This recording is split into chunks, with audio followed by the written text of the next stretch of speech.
My wife stole my platinum card for a secret spa weekend with her ex-husband turned therapist. When I confronted her, she smirked and said, "You were just a wallet anyway." My voice shook as I pulled out the divorce papers I'd already filed. Her smile dropped. "Wait, you knew?" I nodded. "The card was a trap. Enjoy your free session with my lawyer. My name's Martin. I'm 53, and for most of my life, I've been the guy people go to when something's broken. Pipes, roofs, cabinets falling off the hinges, you name it. I've fixed it. I run my own contracting business out of Asheville, North Carolina. Been doing it for over 20 years. Built it with my hands and my back. And there's not a day that goes by when I don't leave a job with sawdust in my boots and the ache of honest work in my bones. I've lived a quiet, pretty regular life, all things considered. Raised my daughter from my first marriage mostly on my own, especially after her mother moved away and got remarried. That chapter closed a long time ago. I did the best I could, and if you ask me, she turned out just fine. Married now, got 2 twin boys, lives in Charlotte. After the divorce, I didn't really think I'd get married again. But then Denise came along. She was different. The kind of woman who walks into a room and pulls all the light with her. Not in a loud or attention-hungry way, more like a quiet flame. Subtle but impossible to ignore. We met at a charity auction downtown. She worked at the gallery that hosted the event. I was there because a client of mine had donated one of the cabins I renovated as part of a weekend getaway package. I was standing near the wine bar, wondering if it was too early to leave, when she walked up and started talking about the cabin. She said she'd seen photos and it looked like something out of a dream. I told her I built it. That made her smile. That was the start. Things moved fast. Too fast, maybe. Looking back now, I realize I barely knew her. We talked a lot in the beginning about art, about life, about how we both had pasts we didn't like to dwell on. She was divorced too. Said her ex-husband was manipulative, made her feel small, like a project he needed to fix. I remember thinking, I'm not that kind of man. And I wasn't. Still not. We got married a year and a half after we met. It felt like the right thing to do. I had the house. She moved in, redecorated it with warmer colors, brought in big pieces of abstract art I didn't understand but pretended to appreciate. I built her a sunroom off the back so she could have a place to read and drink her chamomile tea, which she claimed helped with her anxiety. Things were good for the first few years. Or maybe they just felt good on the surface. That's the thing about looking back, it's always clearer in hindsight. You start to notice the little moments you dismissed, the conversations you shrugged off, the silences that lasted too long. Denise stopped working full-time about 2 years into our marriage. Said she wanted to focus on herself, her wellness, her peace. I didn't argue. I made enough to support both of us. I like providing. It made me feel useful. And in the beginning, I truly believed I was helping her heal from whatever ghosts her past had left behind. But then, gradually, things shifted. She started spending weekends away. Sometimes it was a girls' trip, other times a yoga retreat. She'd always come back refreshed, glowing even, and I told myself that was a good thing. I wanted her to feel whole. I wanted her to be happy.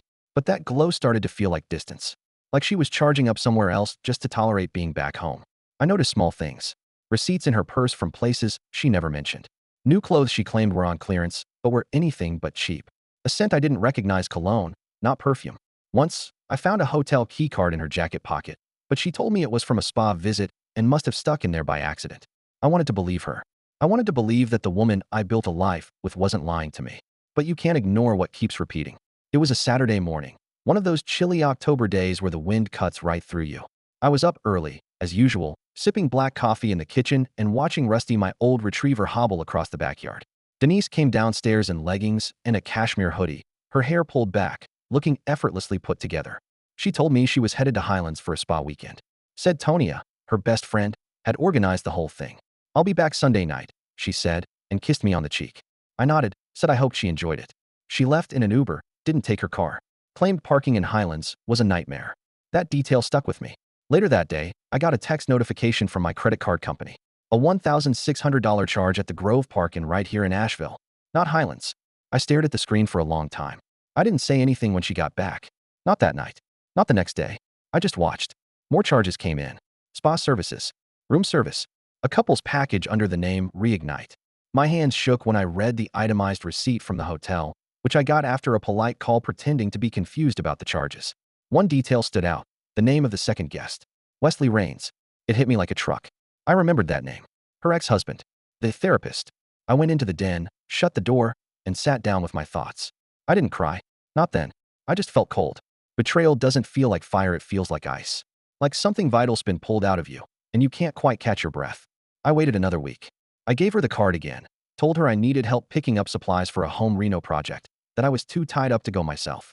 I said, just use the platinum one. It's got more room on it. She smiled, took the card without a blink. 2 days later, she was gone again. Yoga this time, she said.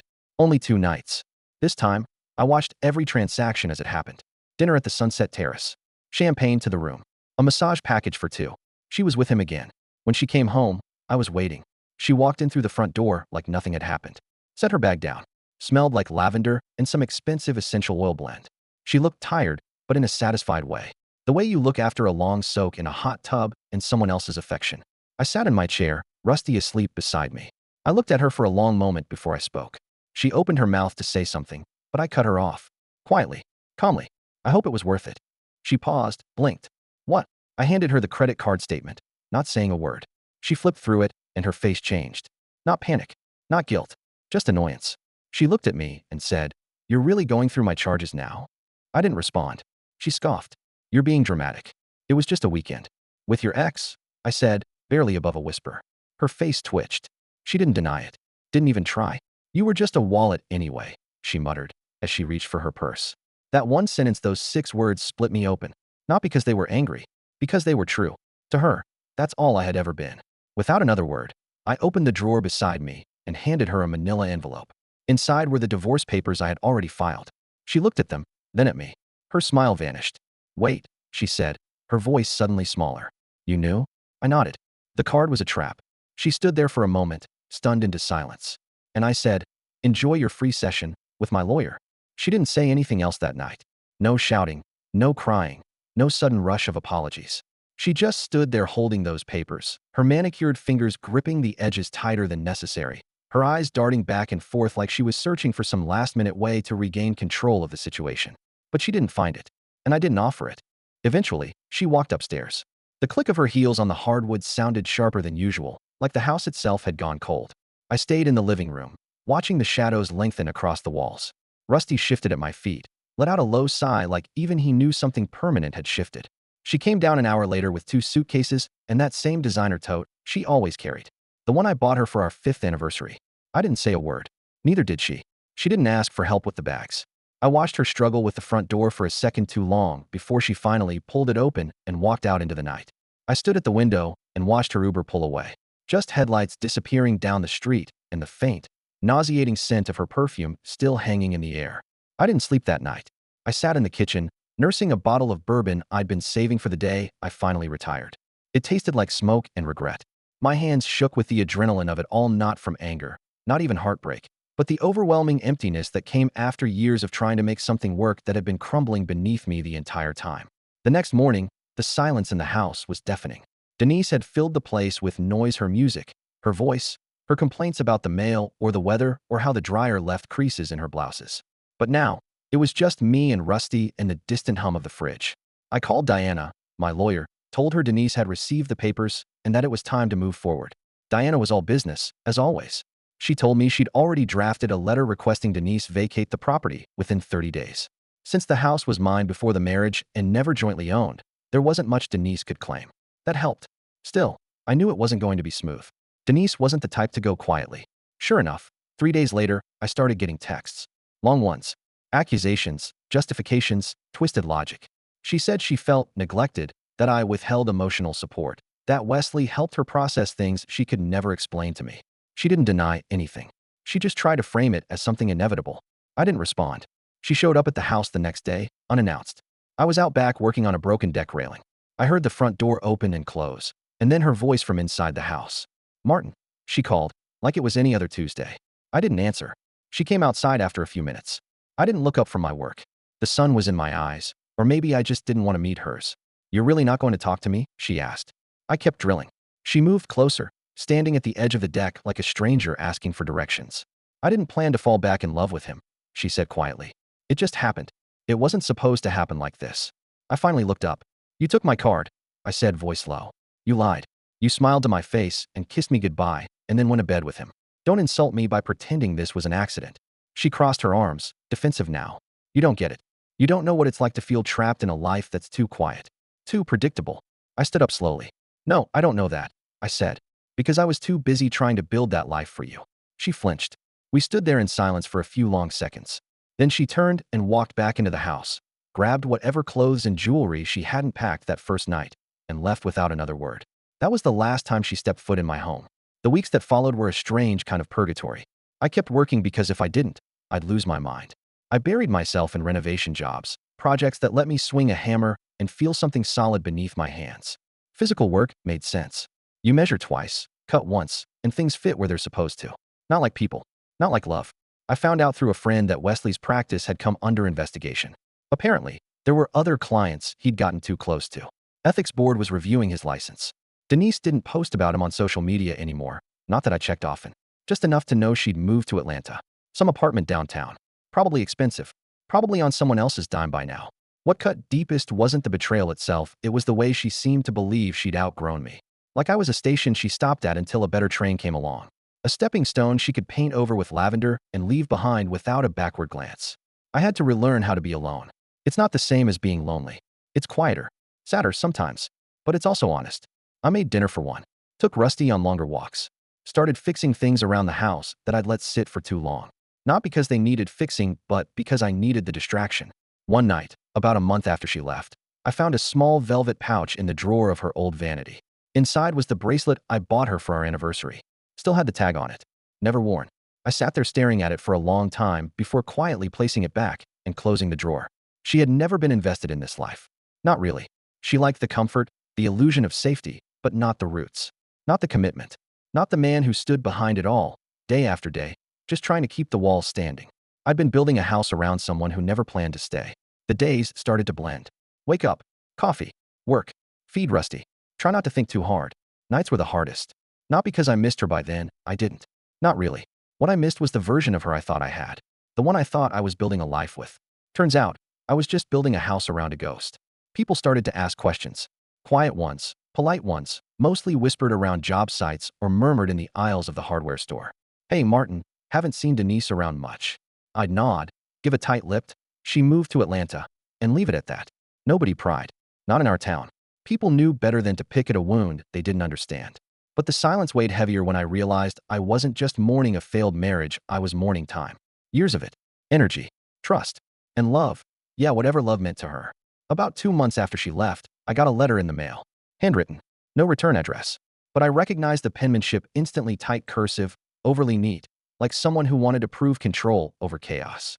It was from her. She said she was sorry things turned out this way, that she never meant to hurt me, but also that sometimes people outgrow each other and don't realize it until it's too late. She mentioned Wesley only once called him complicated, said she was unsure where that road was heading. I didn't write back. I took the letter, folded it back into the envelope, and tossed it into the bottom drawer of my nightstand. I didn't want to reread it. I just didn't have the heart to throw it out either. Not yet. It was around that time my daughter, Talia, came to visit. She brought the twins, who were just loud and curious enough to fill the house with a kind of light I hadn't felt in a while. They asked questions I didn't know how to answer about why Grandma Denise wasn't around anymore, about why I looked tired, about why Rusty limped more than usual. Talia didn't ask questions. She just watched me. We were sitting on the porch after the boys had gone to bed. The air was cool. Crickets were chirping. I was sipping iced tea out of habit, though I'd have preferred something stronger. You okay, Dad? She asked, finally. I didn't lie. I said, I don't know. I'm trying. She nodded like she understood. Maybe she did. More than I'd ever given her credit for. She didn't deserve you, she said quietly. I didn't respond. I didn't need to. We just sat there in the quiet, two people dealing with the pieces life had left in their laps. A few weeks after that, I ran into someone I hadn't seen in years, Sandra, an old friend of my late sister. She'd just moved back to Asheville after a decade in Wilmington. We bumped into each other at the farmer's market of all places. She was holding a basket of peaches and talking to one of the honey vendors. She recognized me first. Martin, she said, and I turned, half expecting to see a customer. When I saw her face, something in me relaxed. We got coffee that day, and the next week. Then lunch. It was slow, careful, like we were both learning to walk on a floor that had caved in years ago. I didn't tell her everything. Not at first. But she never asked. She just listened when I did talk, and when she laughed, it didn't feel hollow. It was around this time I started sleeping again. Not because anything had been fixed, but because the silence didn't echo as loudly as it used to. Then came the email. From Wesley. No subject line. Just his name in the inbox and that little preview of the first few words. I want to clear the air. I stared at it for hours before opening it. He wrote that he was deeply sorry for the pain he caused, that he crossed boundaries and was in the process of stepping away from private practice. Said he was trying to get help, that he'd been blinded by the connection he thought he had with Denise. What stood out, though, was the last paragraph. She lied to me too, he wrote. Told me you were abusive, controlling, cold. I believed her. I wanted to believe her, because it made it easier to justify everything. I leaned back in my chair, stunned. Not because I didn't expect manipulation, but because she had used the one thing I prided myself on never being and twisted it into her alibi. I didn't respond to him either. There wasn't anything left to say. What was I supposed to write back? Thanks for ruining my marriage with my own credit card. No. Some things are better left in the inbox, unread by the heart. I started to rebuild after that. Not with Sandra, not yet, but with myself. I took on smaller projects, started working more with reclaimed wood, taking my time with detail work. It was slower, but more satisfying. Like every joint and every cut was a piece of myself I was trying to mend. The house felt different now. Warmer in some places, colder in others. I changed the paint in the bedroom, took down her art in the hallway, and replaced it with framed photos of the mountains. I dug out old boxes of my daughter's drawings from when she was 5 and framed those too. There was something healing about surrounding myself with things that didn't lie. Rusty passed away in late January. Quietly, in his sleep, at the foot of my bed. I buried him in the backyard, under the tree Denise used to complain dropped too many leaves. I carved a small plaque for him out of maple. After that, the house was truly mine again. Quiet, still, but not empty. By early spring, the last pieces of the divorce were finalized. Denise didn't contest much. Her lawyer must have told her the same thing Diana told me. She didn't have a leg to stand on. The judge even raised an eyebrow at the way she'd used my credit card. It wasn't criminal, technically, since we were still married when she made the charges. But it was enough to sway things in my favor. She walked away with a few of her things and none of mine. No claim to the house, the business, or the pension I'd built over a lifetime of work. And she knew better than to show her face at the hearing. Her lawyer read her statement. It was short and full of generic apologies, probably drafted at the last minute. I didn't listen. I watched the judge stamp the final paperwork, felt the weight of it land like a slow but sure kind of justice. Sandra stuck around. Never pushed, never tried to become anything overnight. Just a calm presence in the chaos. She'd drop off soup sometimes, or a new book she thought I'd like. And when I was ready, I asked her if she wanted to come with me to Brevard for a drive. Just a drive. She said yes without hesitation. It felt good to make a plan with someone who wasn't pretending. A few months passed. Life settled. I felt the rhythm of things return: quiet mornings, hands busy with work, evenings with less silence and more peace. Then one morning, I got a call from a guy named Ray Coster. He was a contractor out of Macon, Georgia, who'd worked on some commercial properties I knew. He asked if I had a minute to talk about someone I might know. Said he'd recently been approached by a woman named Denise who wanted him to renovate a wellness retreat center she was launching outside Atlanta. She pitched herself as a healing coach, said she used to be married to a guy in the business and had learned the trade by osmosis. Ray laughed when he said it. She dropped your name like a resumed bullet point, he said. Claimed she helped run your company. Said she was co-owner of your cabins. I did a little digging and found out you're the only name on anything. I chuckled. Yeah, I said. She's good at dropping names. Not so great at picking up tools. Ray asked if I wanted to be looped in on anything she was planning. I said no. But before we hung up, I said, just make sure she pays in full up front. And don't give her a company card. He laughed hard at that one. A week later, I did something I'd been thinking about for a while. I contacted a friend of mine from the local paper, Kelly, a writer who occasionally freelanced for national publications. I told her everything. Not in a petty way. Not a smear campaign. Just the truth. I handed over the receipts, the timeline, the spa charges, the statements. Even Wesley's email. I told her she could verify it all. She said it was the most bizarre but compelling case of emotional and financial deception she'd seen wrapped inside a marriage. The article dropped 3 weeks later. A wellness scammer's weekend. How one woman used her therapist ex and her husband's platinum card to fund a double life. It didn't name her outright, but anyone who knew Denise would recognize the details. Especially in Asheville. Especially in the art community. The fallout was quick. Her attempt to open that retreat fizzled. Investors pulled out. Word got around. Wesley lost his license officially this time. Apparently, my story was the final nail. Turns out Denise had played him too. Used his credentials to build credibility while painting herself as the wronged, healing spouse. I didn't revel in it. Not really.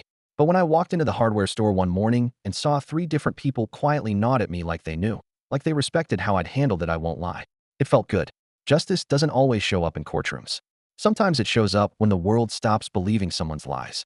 Sandra and I grew closer. Still no rush. Just 2 people walking through life with a little more care now. She helped me build raised beds in the backyard, and I started painting again. Nothing fancy, just colors on wood. Expression. Healing, I guess, in my own way. I kept the house, rebuilt what needed rebuilding, kept one of Denise's abstract pieces up in the hallway not as a reminder of her, but as a reminder of myself, of what I survived, of what I saw through. One night, about a year after she left, I was sitting on the porch watching the sun dip below the tree line when my phone buzzed. It was a text. Unknown number. It read, I saw the article. I deserved it. I hope you're happy now. I stared at it for a while. Then I typed one line. I'm getting there. And I hit send. Because I was. Not because she suffered. But because I didn't let her take more than what she already did. Because the house was mine. Because the silence didn't hurt anymore. Because the light coming through the windows was real. And for the first time in years, so was I.